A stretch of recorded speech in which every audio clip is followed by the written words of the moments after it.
So, hello and welcome everybody to the Catenaccio Podcast episode. What is it now? Seven, six? Yep, 7. We're at 7 now. What match day is it, guys? We're at match day 18. So we're nearly at the end of start of first half of the season. And as always, before we start with this episode of the Catenaccio Podcast, let's thank quickly Radio Sonera for giving us the opportunity to be here on their platform, and we would like to announce that we're soon going to be having a YouTube channel where you can find all of our podcasts. At the same time, we can find them on the Radio Sonera speaker channels and whatnot. And we'd like to remind you that we will soon be live on Twitch again. It's just a matter of time, just some technical stuff we're going to get down with Radio Sonera, but we will be back on Twitch and you'll be able to see our beautiful smug faces. Speaking of smug people with smug faces, the first person I'm going to introduce is a person that unfortunately you can't see their face, but this guy has a smile which is going from one ear to the other. He's been I don't know, I think I've never seen him so happy in his life. I'd like to introduce Jonathan Kunze. What's up, Jonathan? Well, I'm good. How about you? Man, I'm good. I know something happened this weekend. I think Lazio won some friendly against some team. Yeah, some important friendly against some C-tier club. Don't worry about it. Yeah, I heard on the internet that young people were saying that what was it? That Lazio clapped someone. Roma? We sent him to the Gulag. Sent them to the Gulag. They're in the Gulag against Spezia right now. It looks like Spezia is about to eliminate them. So. Yeah, as we're filming right now, it looks like Spezia is about to eliminate Roma from the Coppa Italia. Really? I should say that now. It's currently 2-0 to Spezia. Then moving on to a person who was meant to be a football expert. No, just kidding. He's not a football expert. But in this moment is... Oh, actually, wait. Just go notification 2-1. 2-1. Luca Hoffmeister, introduce yourself to the speaker stream. Hello, everyone. Used to play football for AC Milan. Now I'm here with Catenaccio. Unfortunately, had the injury which sidelined me. Check, bro. This guy had a serious downfall. He was 150 goals in 200 games. Oh, what a clown. Yeah, that's welcome back to the podcast. Thank you for having me, and hope you guys enjoy. Thank you for this being your last podcast. And last but not least, back from his, as I said every time you can't see it, but his fucking prison cell, Emiliano Colangelo. What's up, Amy? Hello. Everyone won this weekend. Sorry, what? Nothing. He's just progressed into your next stage of rehab. Now they let you wear black t-shirts. upgrade from orange, so... I know Amy's team as well had a small win this weekend, right? Yeah, Serie B club. I guess it's Serie B club, so yeah. All right, well, we'll talk about all these games in just a minute. As always, I am your host Ale Oriani, and I used to also be a football player, but my career had quite the downfall because I'm here now today with all these guys. All right, moving on. So we're going to talk about the results. As always, our podcast is structured this way. I'm going to introduce results. We're going to have a little conversation about the big games and the results. Then we're going to move on to the table. Emiliano's going to present to us the table like one of those showgirls on the football show. Yes, we're going to make a team of the week, and then we're going to go on to predictions. Just a little preview for people. I know we're only 4 minutes into the podcast. If you go see the predictions, we have an absolute shambles this week. We've been terrible. So don't ever listen to any predictions from us, and don't ask us for what to bet your money on. Just do the contrary. All right, moving on to the actual games, everybody. So the first game was on Friday, and it's already one of our biggest games. I'm not going to talk about it. I think Jonathan should talk about it. Jonathan, tell us what Lazio Roma was like. All right. So I think it was not yesterday. In our past podcast, we established that Roma has the best first half performance from any team in Serie A. So the way I saw the game was we had the best second half, actually. It was like polar opposites. We were the best. I know Inter was the best, and we were like second best or something. But anyway, so I always said we survive Finally a on first the podium, half. Right? Huh? Finally on the podium. Yeah. You got me there. So I thought, survive a first half, and then second half we just kill them. And also that combined with Roma being bad against the big clubs. And what happened was they were kind of shoving us in a locker. And then in 10 minutes, we got a good counterattack off. Ibanez turned his brain off. We got a goal, and Roma capitulated. We collapsed, and we just outplayed them. We dominated them everywhere. It was very satisfying to see. I really didn't think. I thought we would draw. I didn't think we would lose, but I really thought we would draw, and we just outplayed Roma in every department. I have no complaints. Hopefully, we keep this up, and I don't know, maybe get our Europa League. I don't know, at least something from the season. No relegation. That's a target. I have a question for you. Who was your man of the match? And then I'm gonna extend this question to everyone else. It's gotta be Lazio. It's gotta be Lazio. Yeah. What about you, Luca? What do you think? Lazio, special mention for Luis Alberto for the 2 goals, but Lazio was incredible. Yep. What about you, Amy? Yes, exactly the same as the two other guys. Basically, Lazio and Luis Alberto, of course, were the 2 goals. Yeah, I think there was a clear man of the match. His name was Ibanez. He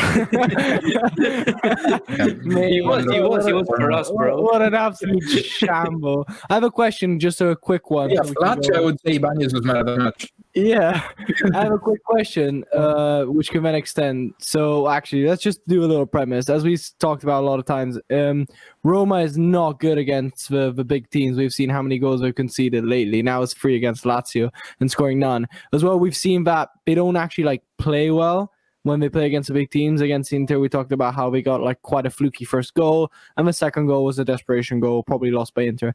Again, as I always say for big games, and I think this will also relate to the bigger game that we're going to look at later. Did Lazio win this, or did Roma lose this? Jonathan, what do you think?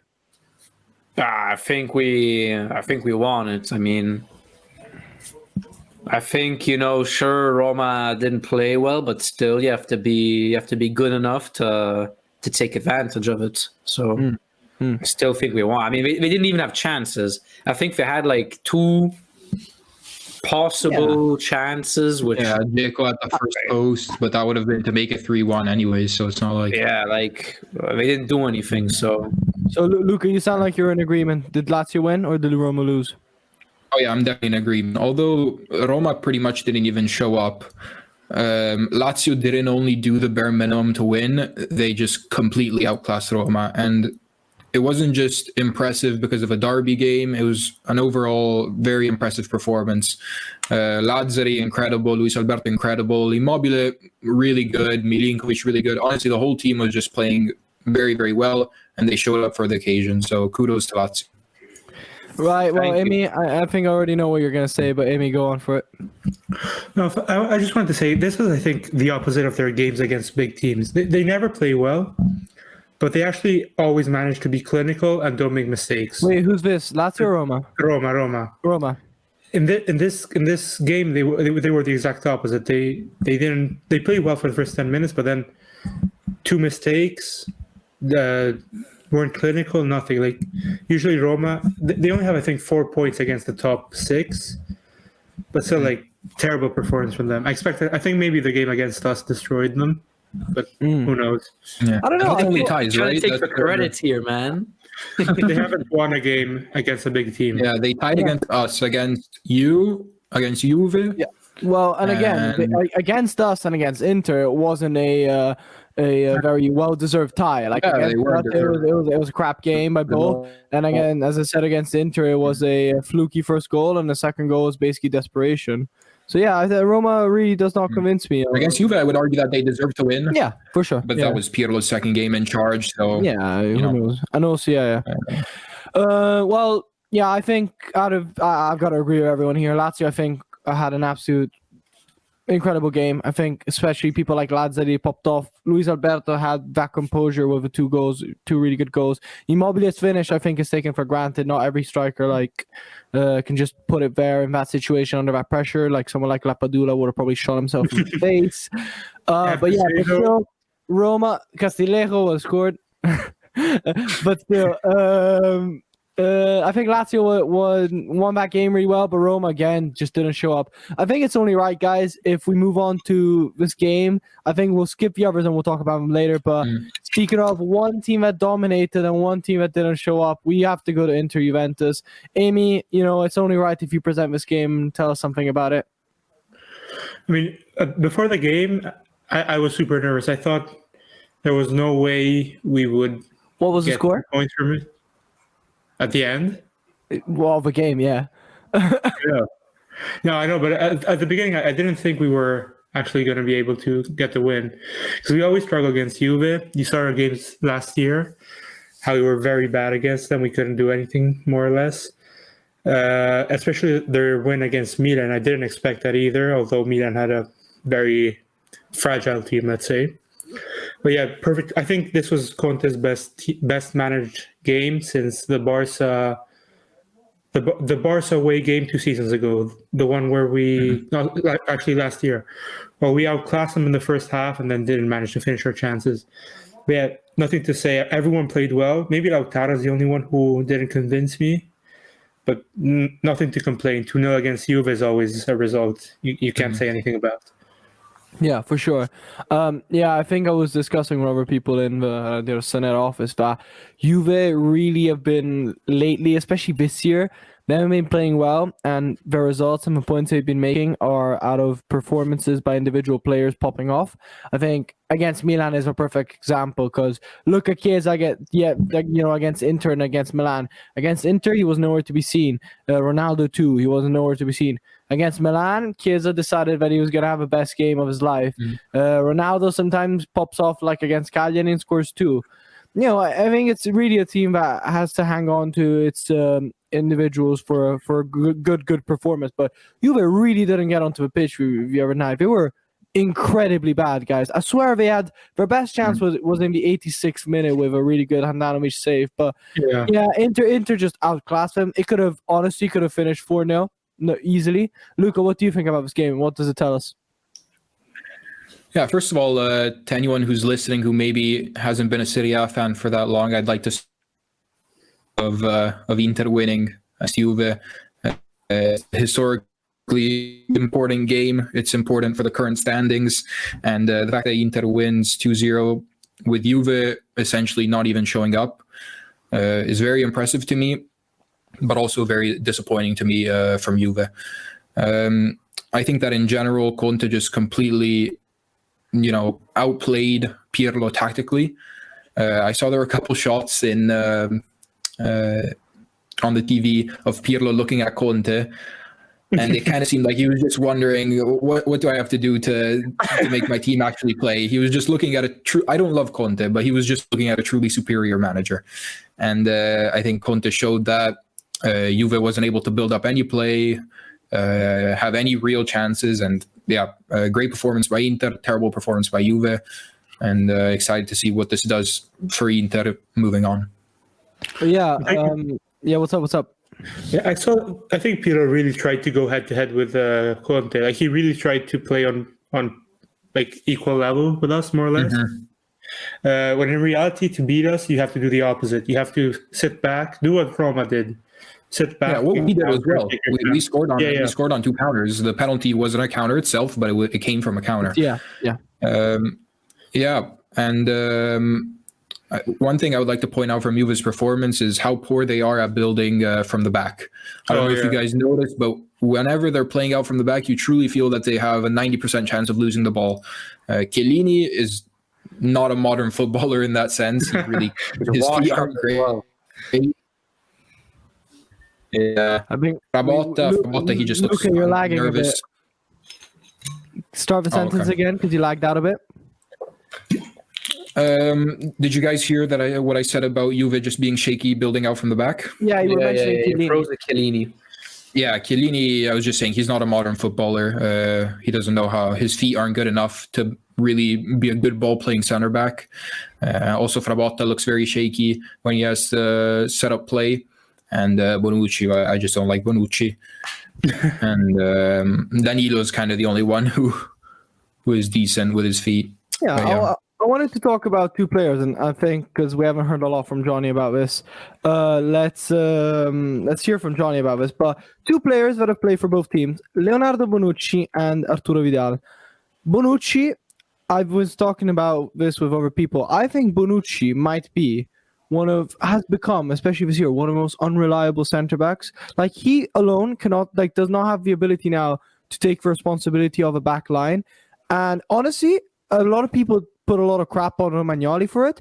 I think Bonucci deserves much more crap. And second, I'd like to hear your opinion on Arturo Vidal, because and I want to hear it from Amy as well, but first you. But he's a player that really hasn't been getting on with his football at Inter Milan. There's been a lot of unhappiness over his Juve past, and then apparently before the game there was a bit of a spit where he apparently kissed the Juve badge while trying to hug Chiellini. Who knows what's going on? But he popped off, scored a goal.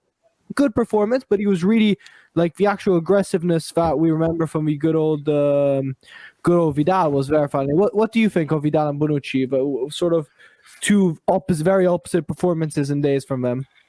I have a feeling you might have asked because I have both of them in my fantasy football. So I actually didn't know you had Bonucci. So Vidal, I predicted this. I actually got him in a trade, and I started him this game, although everybody told me not to because I just knew he was going to score. It's just I don't know. I just thought the stars were aligning. Vidal was going to score his first goal against you. It was destiny. And I think he's going to. I think he also had a slow start in Barca. And then he got going, and I think it was the same story in Bayern. I don't know, maybe, I don't know. So I always had faith that eventually he'd show up in Inter, but apparently it was really hard before. I'm sure Amy can tell you. And for Bonucci, this guy used to be known for being aggressive, having balls of steel, being really the alpha male. And in recent years, in the big games, I often see that lacking from him. So I don't know what's going on, but one would hope that he'll get his shit together for the Euros. So, Amy, what do you think about these two players? Firstly, about Vidal, I want to quickly say I think the goal wasn't as much as a good move by him as much as a very big mistake from the defense, because they let him basically jump free and nothing you can do there, especially Szczesny. But he had a great game apart from that. He was pressing. He was going 100 miles per hour the whole game. You saw the old Vidal in that game. I think he really cared to get a result. And to talk about Bonucci, I think you can't compare him and Romagnoli. Bonucci's 33 now, tail end of his career. If you put prime Bonucci, of course, he's going to carry your defense. But at 33, I don't think he has it anymore. I think De Ligt and De Milan need to step up now because Chiellini and Bonucci are clearly 1 foot at the door, let's say. Okay, quick fire, and then we'll move on to the other games. Very quick one.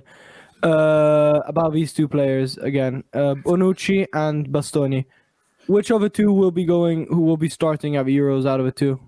Or Neither. Who's more likely? At least that. Johnny, who do you think? Who's more likely between Bastoni and Bonucci? I think Bonucci. Luca? Yeah. I agree with Bonucci because I think in international tournaments, experience really matters. But I think it should be Romagnoli Acerbi, maybe. Two left-footed players?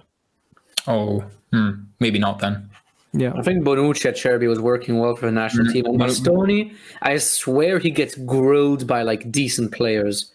And in Euros, you're only be playing against good players. I think Bastoni would really get exposed.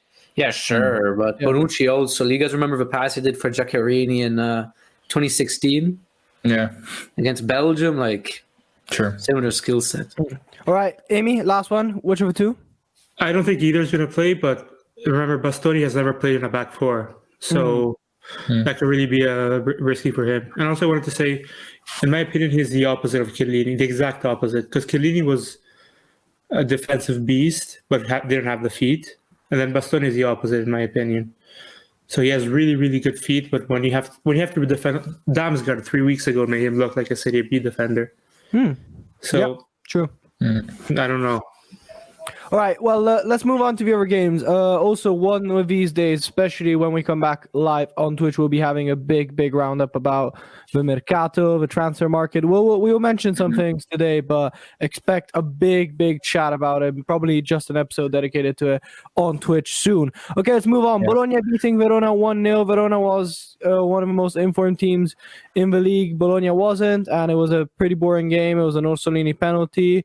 Verona kind of, looking a bit stale, but I don't think it's anything to worry about, but still up there. And then the next one, I think this is incredible, guys. I think we can all get Catenaccio Podcast, little round of applause for Torino drawing to Spezia and getting Giampaolo sacked. I'm actually sad. I'm not gonna lie. What's Giampaolo now? Is he the third manager sacked, or is he? Well, Iachini was Iachini, then it was Liverani. Liverani, yeah. And then I think it's Giampaolo is a third. Okay, third. Yeah, so he's Genoa as well. He's the fourth. Yeah, Genoa. Yeah, so he's a fourth. He's a fourth. Who's he going to terrorize now? Milan was What's the next club Giampaolo's going to terrorize, guys? There's rumors about Poland. Poland, incredible. Going from Poland, bro. He had some of. He's an absolute con man. I don't know how he's doing this. Imagine if he wins the Euros. Lewandowski last European tournament, and you give him Giampaolo. Like, come on.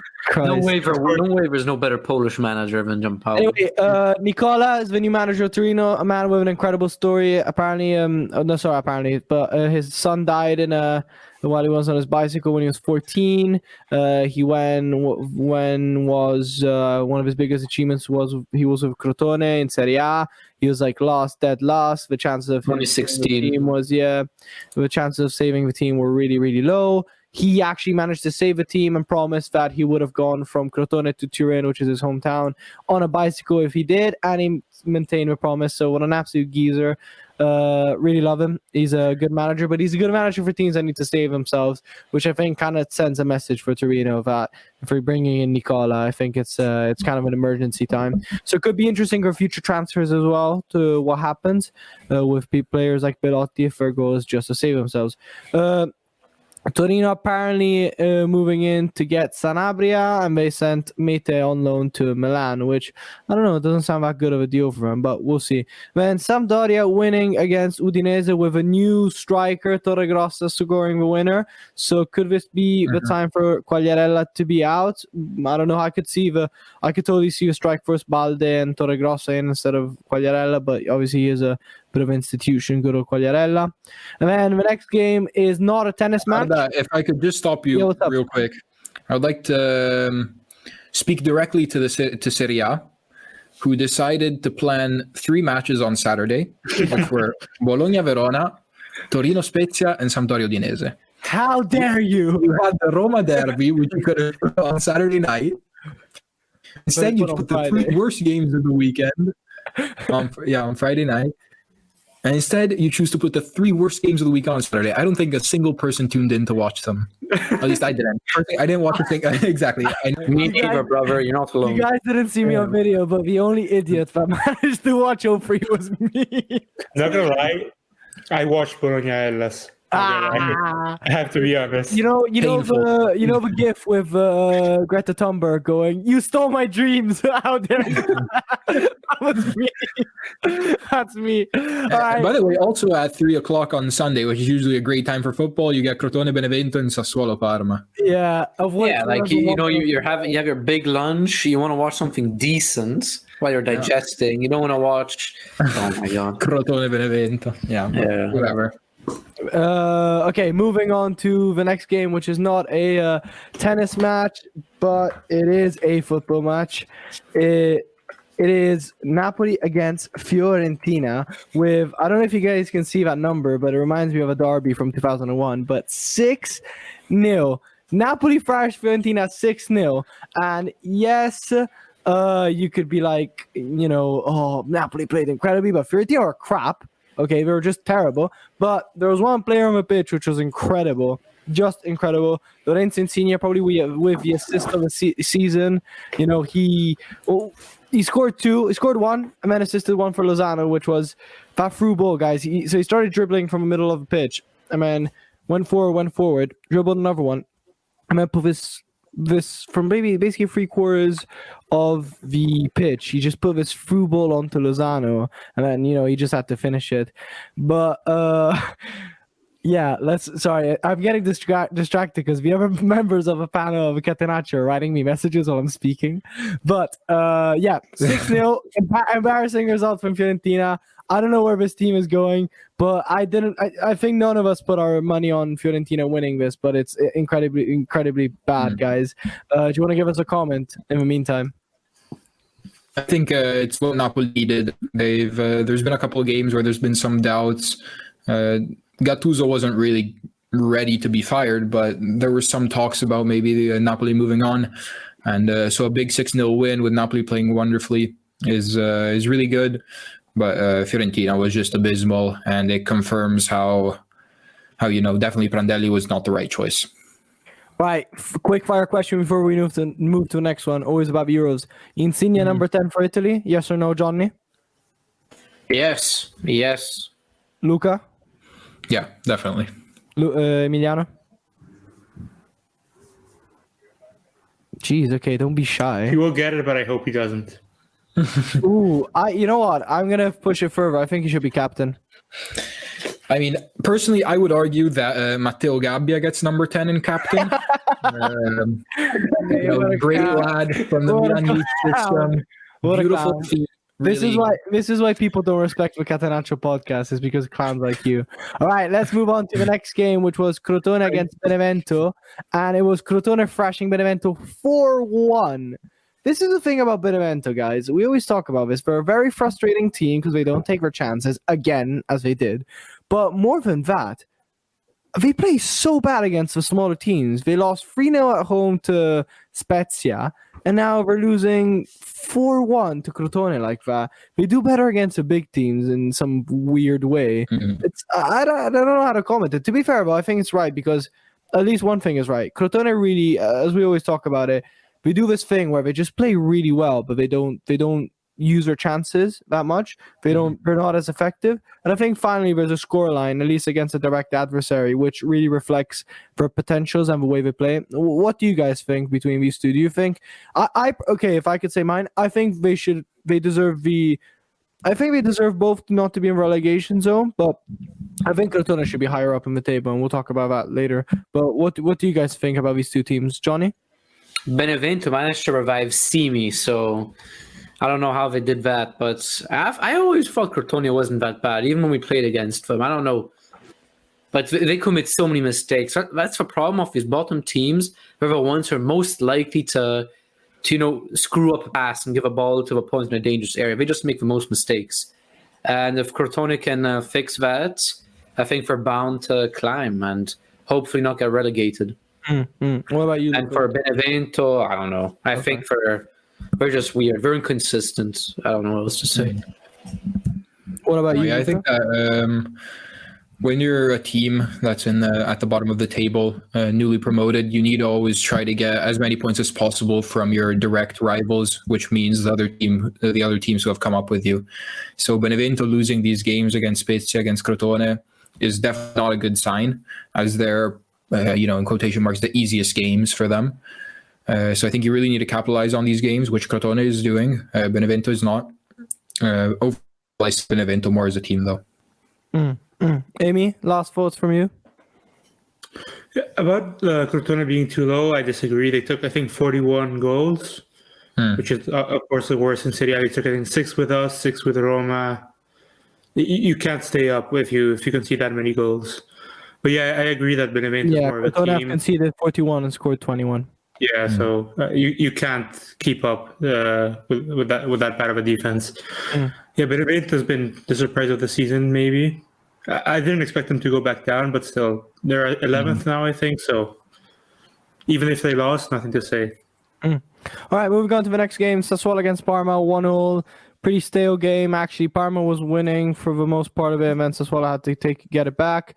I think, I don't know, Sassuolo lost its magic, guys. Not to make a big combo out of it, but you reckon it's kind of lost its magic, or it's maybe it was too overhyped? I think we talk about this quite a lot. Yeah, I think they're just playing at their level now. Yeah, true. Arda, you're the culprit. What did you say? You're the one who hyped them up. Exactly. Yeah, I know. Hey. Okay, listen up here, boys.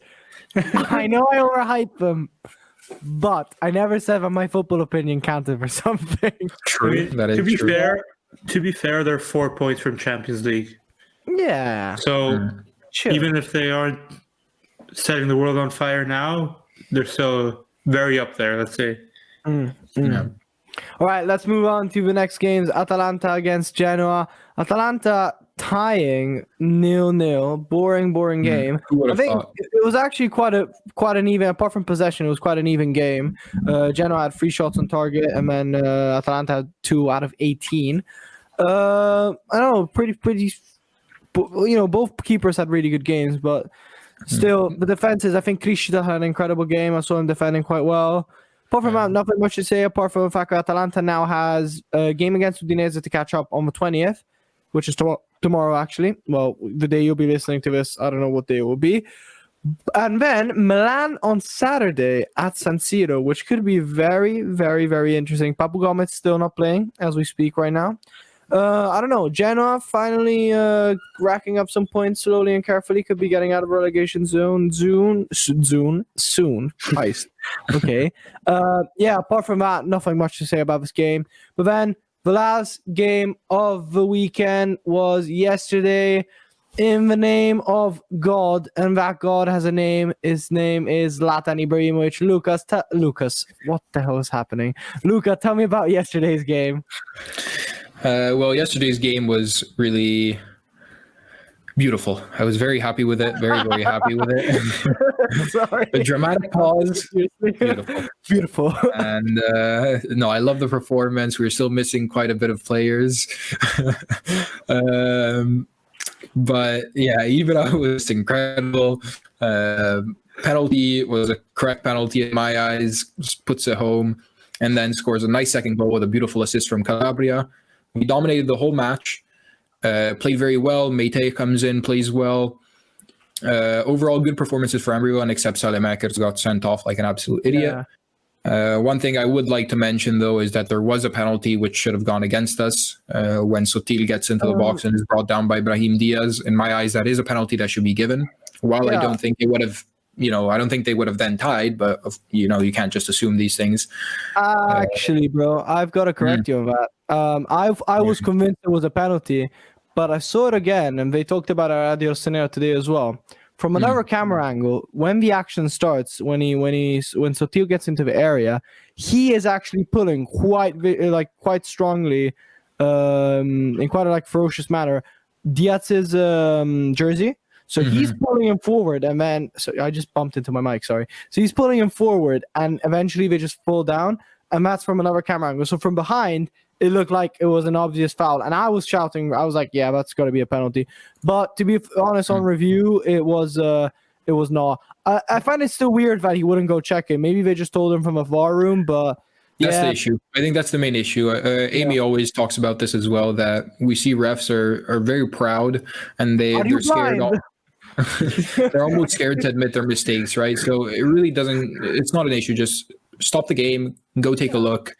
Personally, I'm not an expert, so I can't really say was it a pen or not. In my eyes, I still do think it was a penalty because Brahim brings him down. Whether or not that's correct is another matter. I think if you have to go to a very specific angle to prove that it wasn't a penalty, you're working too much. It should be clear. I think for just seeing it, even at slow motion, I think you see the contact, you see him go down. Yeah. I don't know why the ref should influence the game in that way. I still think Milan wins, but still, why should you rob a team from the chance of tying? Mm-hmm. Why your own pride should do that to someone? I don't get that. Abisso in general, he reffed the game very poorly. I think there should have been a red card for one of Cagliari's players. In the last few minutes. Cherry, yeah. So I don't know what he was doing. Yeah, then also Romagnoli, he got yellow carded for that foul. Yeah, Romagnoli now is going to miss the game against Atalanta because he got a yellow card, which I don't think was ever a yellow card, which has happened to us quite a bit this season. Yeah, I think that was the worst thing for Milan this game, because this was, in my opinion, quite an easy victory. But the thing you needed to do was not get the people you needed out, because you already have a lot of rotation with injuries, COVID, and everything. Getting your captain missed the next match, and Saelemaekers missed the next match is just the worst thing that could have happened. Saelemaekers was so dumb of him. And Kier also hurt himself. I don't know how bad it is, but he had to get subbed off. From what I understood, he came off to prevent anything worse happening. So he came off so he could make make sure that he could play on Saturday. Okay. To be fair, having Kalulu makes me not worry that much, to be honest. I don't know about you guys. He's good, but he's still. We shouldn't forget that in his first couple of games, he made quite a few mistakes leading to goals. So I really like him, but he is still inexperienced. I wouldn't be too confident playing him against Atalanta. Yeah, I think in general. Sorry, just quickly, the way that the off ball, let's say, of Milan works really well. Like the whole team works together to keep the ball out of the box, which is, I think, the best team in the league at keeping the ball out of the box. You barely see any chances for other teams. All right, I'll get a quick fire round out of this one. Which I literally just want one sentence out of you. Mete, Tomori, and Mandzukic. Is this the right transfer? Are these the right transfers for Milan? And hype or not? Johnny? I think it's definitely hype. It's definitely hype. I mean, this is one of the most static January windows we're ever going to see because of COVID. Nobody has money. And Milan still went out of their way to get two high-profile players. I want, decent player, which they need. They got the positions they need. I think it's an incredible market for Milan fans. No complaints for them. Luca? Yeah, I definitely agree. I love Tomori. Watched him a bit last season at Chelsea. Really like him. Mete, can't say I was a huge fan, but I think he's as a fourth midfielder, definitely a great option. And then on Mandzukic, it's one that you kind of have to give a couple of games, see what it's going to be like, because he hasn't played in a while, but I think he has the right mentality to help out the youngsters in the squad, be another one of those leaders alongside Kier and Ibra. So I'm very happy with that as well. You didn't have to spend a lot of money. And I think also now we're looking at a left back, maybe because Teo's been having both physical issues and COVID. So I think we're looking at Junior Firpo from Barca. That's pretty good. Yeah, I'm not sure if that's going to go through, but if we do, then really 10 out of... Well, I would already give it a 9.5 out of 10 for the Mercato. Yeah. If we get him as well, really 10 out of 10, no complaints. Especially seeing as Masara, one of the directors, once answered a question saying that there was a possibility of no transfers coming in. Amy, very quick from you, what do you think? Hype or not? Yeah, I think exactly the same grade as Luca gave. In these times, bringing 3, maybe 4 players to boost a team that's already first is perfect. You can't complain. Yeah, I'm really excited, especially about Mandzukic, guys. I'm so hyped for him. I just really like that guy. I don't know why, but I just really like that guy. All right, let's move on to the table.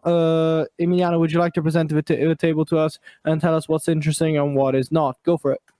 Yes, so Milan winning again, so they go at 43 points, 3 from second place. We went against Juve, so we stay second, 40 points. Then Napoli has 34, but they have a game in hand, which is against Juve, so they might come close or they might stay there, and we don't know what's going to happen. Roma, I think they're starting to hit a slump. I don't know, maybe it's just reactionary at this moment, but they're still fourth, so can't complain. Juve at 33 points, again, game in hand with Napoli. Who knows what's going to happen there? Atalanta already 6th, although the bad result against Genoa. I think they were 8th or 9th a few weeks back, and everyone was starting to panic. But let's see what they do against Milan. Lazio bouncing and getting 1 position, 31 points with that great win against Roma. I think if they start picking up the pace, it could be very dangerous for that top 6, top 4 maybe, especially if Roma starts dropping points. Sassuolo, still top 10, nothing to say. Hellas, same. Yeah, very good season for them. Then Samp actually getting in front of Benevento, 23 points, 4 away from 9th place. There used to be a bigger gap a few weeks back, but they keep on winning. They keep on playing their football. Benevento dropping to 11th, still well past the relegation zone, so nothing to say. Bologna gaining 1 position with that win. Again, nothing to say. Spezia, not Spal, Spezia. Yeah, these teams right here are basically very close to relegation zone in terms of points, and they might swap from one week to the other. Fiore with a terrible, terrible loss. They dropped two positions. Udinese has a game in hand with Atalanta. I think they play tomorrow. Then Genoa are 15 points. Cagliari at 14 with a very disappointing game, in my opinion. Torino at 13 with a new manager. Let's see if they can push up on the table, and then Parma very disappointing again. I expect a lot more from them this season. I bought Gervinho at Catenaccio, so very disappointed there. And then Crotone dead last, nothing to say. Their defense is terrible. All right, yeah, about Parma, though, apparently we're going to have a pretty good transfer market. They've already brought in Conti. Apparently there's rumors about Benatia coming in and some other players too, guys, I think. Conti is from Milan, is coming up. Yeah, but why do we need him? Don't they already have Zapata? Apparently Lasagna could be coming in. Zapata says a Genoa. I thought you, never mind. I thought you were saying Genoa. Let's move on to our next segment because we're at 40 minutes. It is the team of the week that we're going to build together. Unfortunately, as we're not live, you guys can't help us, but we'll make it. And let's see how it goes. So the first one is going to be goalkeeper. I'm going to nominate first Cordats, I think, especially because I don't know if you guys saw that incredible save he had on Etemai. Etemai went for like an overhead kick, and Cordats just flew and just had an incredible save. Apart from that, he had a pretty solid game. If you ever I'd like to nominate is Reina, so I think it's between those two guys. Who do you guys think, Reina or Cordats? I didn't watch Cordats, so I can't comment. Lots of clean sheets this week, huh? Lots of clean sheets. So, I don't know. I think Reina also because Reina. He's been having a lot of good games. A big game. Okay. So we got Reina, Pepito. All right, center back. A really good save. I'm going to nominate first again. I think Bastoni has to be there. Can we all agree? Yep. What a pass. What an incredible pass by the boy. Now he's really being compared to Maldini and stuff by the new guy. No. How dare they? That is an insult. I'm not going to expect them all three to be there, but I want to nominate his agent. He's just building hype. Your back line as a whole. We're not going to put them all three, but I just want to praise them for the job they did. Yeah. Mm-hmm. Okay. Calabria, I was about to say Calabria had to be there. What an assist and what a moment for the guy. What happened to Calabria? This guy went from the biggest meme in Italy to actually being a good player. Like I think it's the stadium. It's the fact that there's no fans because he was. Luca will know how much. I don't know if you'll agree, but he'll know how much he gets picked on when he was at San Siro for everything he did. I think not having the fans there really gave him a confidence boost. No, but the thing is, not having the fans initially. Yes, because the whole opinion of the team was terrible, right? So at San Siro, the fans were always pissed. Now having the stadium would be positive because now everyone's happy. So no one's going to insult Calabria anymore, and if anything, it's just going to boost confidence even more. That's my opinion. All right. Well, who's our third nominee then, guys? Does anybody want to shoot the name? Bagnets? we had the same. Chiellini for being the best wrestler in Serie A. I read online Radovanovic had a really good game. Unfortunately, I didn't watch the Atalanta. You can put Lazio as a defender, I guess. Oh Lazzari. Yeah. I wanted to put him as a midfielder, but sure. If we put Lazzari here, then we can put Luis Alberto in the midfield. Yeah. And Barella. I was just about to say that. I think in middle you got to put Luis Alberto and Barella, I guess. Barella or Locks. Yeah. I think Barella and Luis Alberto need to go there. Right, who are we putting as our other mids, guys? The two best central midfielders in Serie A. They both made it to Team of the Week. Who's that? Barella and Alberto? Yeah. The best? I think so, definitely. 1 and 2. I think you can add Milinkovic third. No, I don't know. Milinkovic was here, bro. Let's not put too many unless we deserve it from one team, guys. No. I mean in general. As some of the best. Yeah. Okay. Is there anyone else you guys wanted to mention? I think Kessie had a great game, but not enough for a team of the week. But I think he had a pretty solid one. Bakayoko. I wanted to say someone from Napoli. Yeah, I think Bakayoko had a great game. He got a penalty. Bakayoko. And then we need one. And then I don't know who we could put in there as last. I think Kurtic for his goal against Sassuolo. Yeah, Kuchka. Yeah. Sorry. His head was all bloody. Oh, by the way, Strutman played. Does anyone know how he did against Atalanta? Who? Strutman. He played his first game. As he started from the first minute and everything, I watched a bit of it. He was all right. Like for someone who just came in and everything, for starting for the first minute, he was solid. Nothing incredible, but quite solid. Mm-hmm. Could be good. I don't think he's gonna be a world beater or a real game changer, but he's gonna be quite solid. Yeah. All right, moving on to the front three. I think this guy has to be nominated. His name can we write that down as one of the quotations, like one of the quotes of a year? In the name of God. My God has a name, and his name is Zlatan Ibrahimovic. He is going up there, guys. What a player! I think my three already. I'm going Ibra, Simi, and Insigne. Yeah, I agree. Yeah. I think we're all going to agree. Yeah. I think it's got to be that. So, ladies and gentlemen, from the Catenaccio Podcast, the team of the week has been announced, and it is 3-4-3 with Reina in goal, Lazzari, Bastoni, and Calabria at the back, Kuczka, Luis Alberto, Barella, and Bakayoko in the middle, Simi, Zlatan Ibrahimovic, and Insigne up top. Last time we said about the team from last time, the team we could have actually been quite a good formation and it could have done something. This team, I think, would go nowhere because look at that. This team would concede 50 goals. Yeah, exactly. It would score 66 goals, but it would concede 67. I don't even know if it would score, man. It's got some good players. All right, let's move on to the last part of our show. Our show, which we love so much. We should avoid it. I think we shouldn't even do this. Should we cut it here? But as always, Luca's gonna talk us through this. But as always, we do some predictions every week, and our viewers are usually involved as well. But obviously, because we're not live, we can't write down what they say. And we predict the games, and the scoring system is quite easy. If you get the exact result, you get 3 points. If you get the winner or like what's gonna happen, it's gonna be 1 point. And if you get nothing right, you get 0. And last week, it's actually quite lucky that you don't get to see what the results were. But Luca, talk us through our predictions and what we got completely wrong and what we got well. Yeah, I'm not going to spend a lot of time on this because there's not a lot of good things. Lazio, we only had one person who guessed Lazio win, and that was yours truly, the god, the king, Hofmeister. You're welcome. And then getting banned. For Bologna, Hellas, only Arda guessed to win. Everyone else got it wrong. That's a true prediction. That's a hard prediction. Bologna winning against Verona. True. Props. Yes.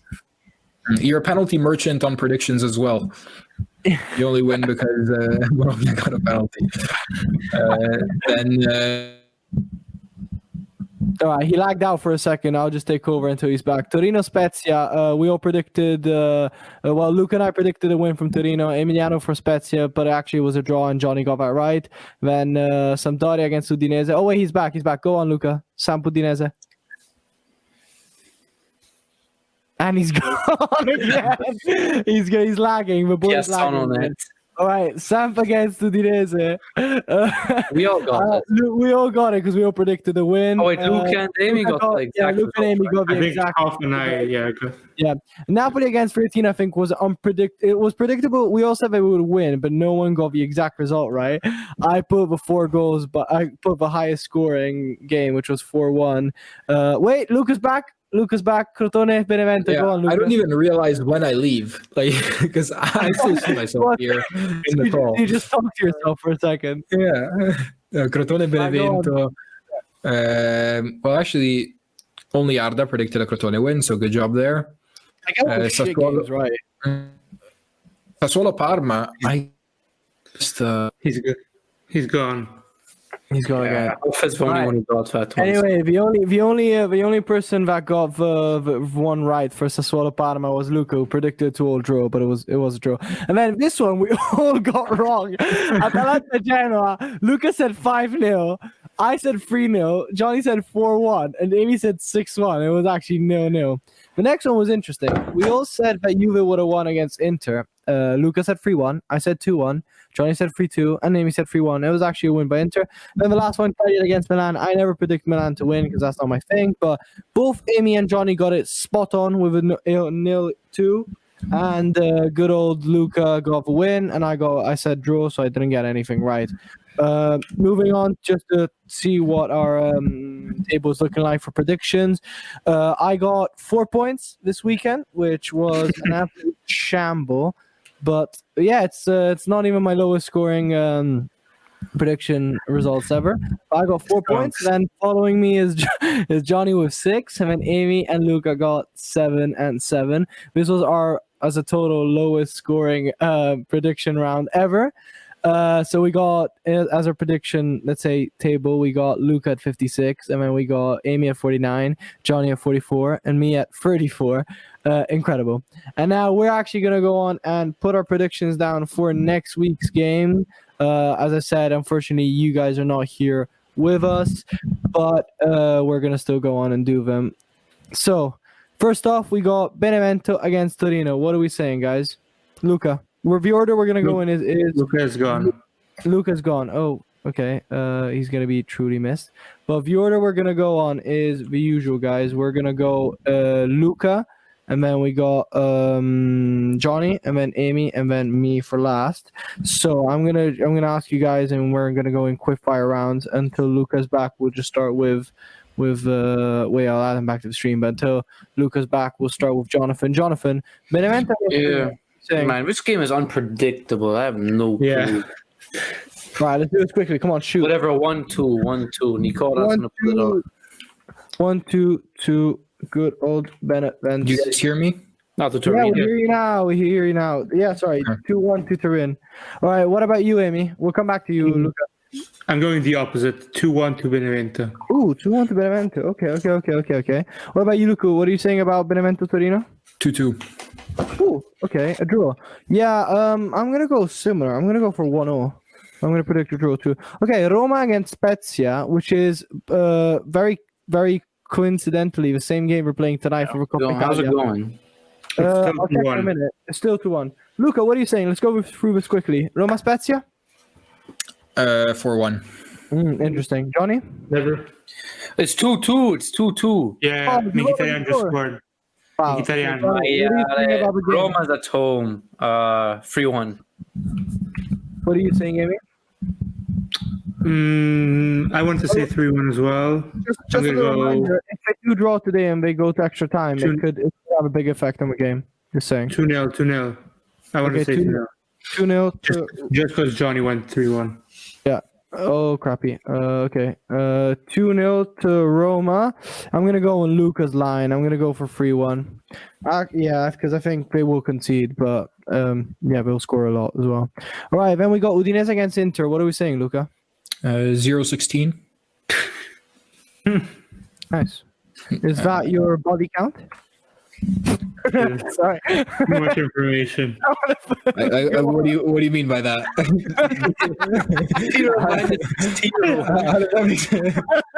That makes no sense whatsoever. Whatever. What's up, Johnny? 0-2, whatever. Udinese defend well. What about you, Amy? Yeah, 0-2 as well. 2-2. Actually, no. 1-2. Whoosh. I'm gonna go for a surprise. It wasn't for Pirlo or Udinese would always beat Inter. Yeah, I'm gonna go. We don't bring that up anymore. I'm gonna say 2-1 to Udinese. Luca, do you want to correct your 0-16? Nope. If it happens, let's give 100 points to Luca. Yeah, if it happens, I will quit the podcast. This is my promise. I'm not gonna get it right anyway, so let's just go for the Inter win. And All right, what about Milan Atalanta, Luca? What are you saying?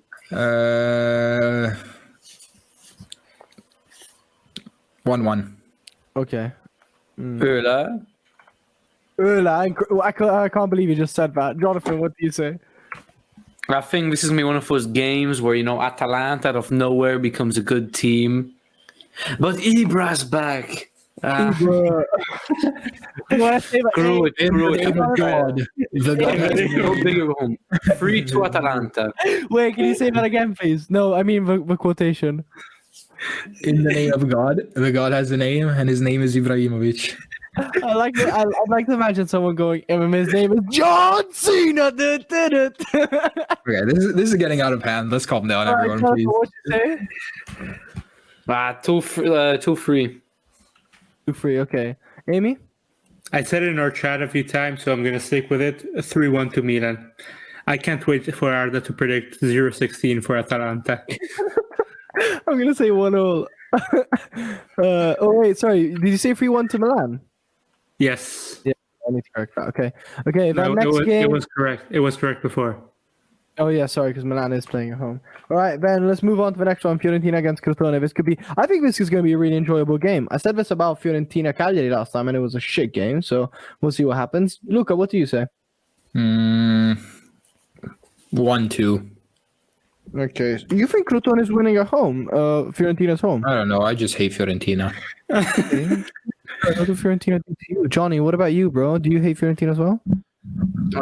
Hopefully after losing 6-0, they'll get their business together. Actually, hopefully not, because I got to see me, but I think Fiorentina's going to win. What's it going to be? 2-1.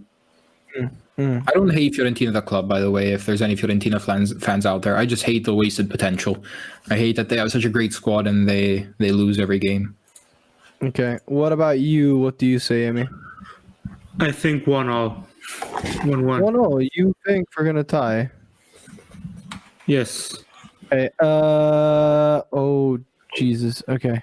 You're going to say that we're going to tie. I'm quite conflicted. I think Fiorentina's going to win. I think it's going to be a solid 2-0 win. Vlahovic on the score sheet. No, just kidding. Okay, next one. Juventus against Bologna. Could be a good game, but not really. What are you saying, Luca? 3-0. Solid. What do you say, Jonathan? 3-1. Okay. What do you say, Amy? I'm going 4-1. Actually, 4-0. Okay, 4-0. Okay. Yeah, I think I'm along those lines. I'm along with 3-0 lines. Man, we're going to have Verona against Napoli, and this is where I get my bonus point out. What are you guys saying? I want the score, and then I'd like who's gonna score in general, and you get 1 extra point. And who's gonna score first as well. So you get me who scores first and who scores. And you get 1 point for each. All right, Verona Napoli. What are you saying, Luca?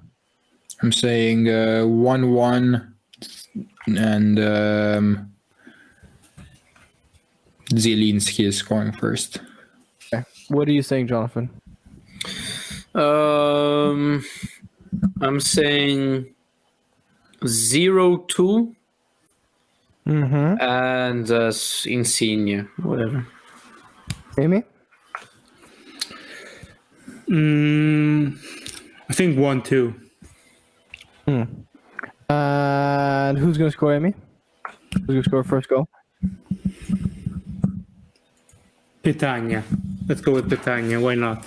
All right, I'm going to go for 2-2, and because that Napoli's interested in him, I reckon poetically it's got to be Zaccagni who scores. And then we're going to move on to Genoa against Cagliari. What are we saying, Luca? This could be an interesting relegation battle. Genoa Cagliari, I'm going to go for a Genoa win, 2-1. Does that mean Di Francesco's going if he loses this one, do you reckon? No, I don't think so. Okay. Jonathan, what do you say? I am predicting, I don't know, too unpredictable or whatever. I think Genoa might finally do it. 1-0. What about you, Amy? Going the opposite. 1-0 to Cagliari. 9 goals. Yeah. That is exactly what I was about to say. I reckon this is Nainggolan's time to score. And then let's Lazio against Sassuolo. Could be a good game. What are we saying, Luca?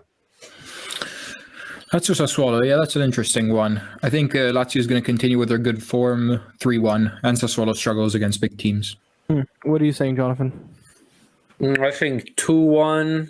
It's going to be a struggle since our best player, Luis Alberto's out for an appendicitis. Appendicitis surgery. So hope he's not suffering any pain and he gets back soon. Once again, I am flipping Johnny's result. So 2-1 to Sassuolo. 2-1 to Sassuolo. Okay, sorry, 2-1 to Sassuolo. Okay. I don't know. I don't want to predict too many draws, but no, I think Lazio's going to win. Easy 2-0 win. Parma against Sampdoria, last game of the weekend. What are we saying, boys? I think Parma's going to get a win, 2-1. Okay. And then what are you saying, Tony? No, I think 1-2. I swear every Sampdoria game ends 2-1, 1-2, or something along those lines. I'm going 1-1. By the way, is this played on Monday? Because this game spells Monday night game. This probably does spell Monday. I think it's Monday. I'm gonna go for a Parma 1-0 win. Boring game. All right, that was the end of our predictions, and that means also the end of the Catenaccio podcast for today. I hope you enjoyed staying with us. We did go off rails for a second there with incredible quotations and incredible moments. We talked about Lucas' sex life for a second there as well. That's Catenaccio for you, everybody. But it was an absolute pleasure, as always. We'd all like to thank Radio Rossonera for giving us the opportunity to be here on our platform. Remember to check out our YouTube channel, which is coming out soon. We'll soon see you back on Twitch in a bit, probably 2 weeks, a week maybe, who knows. So before we sign off, let's say bye to the panel. First off, Jonathan, sign off. Adios. Yeah, very international. What about you, Emiliano? Would you like to say bye-bye? Thank you for watching. Bye. And the man, the myth, the legend, Luca Hoffmeister, say bye-bye. Bye, everyone. And then I have been your host for today, Alessandro Doriani, and in the name of God, that God has a name, and his name is Zlatan Ibrahimovic. Thank you very much, everybody, and see you next time.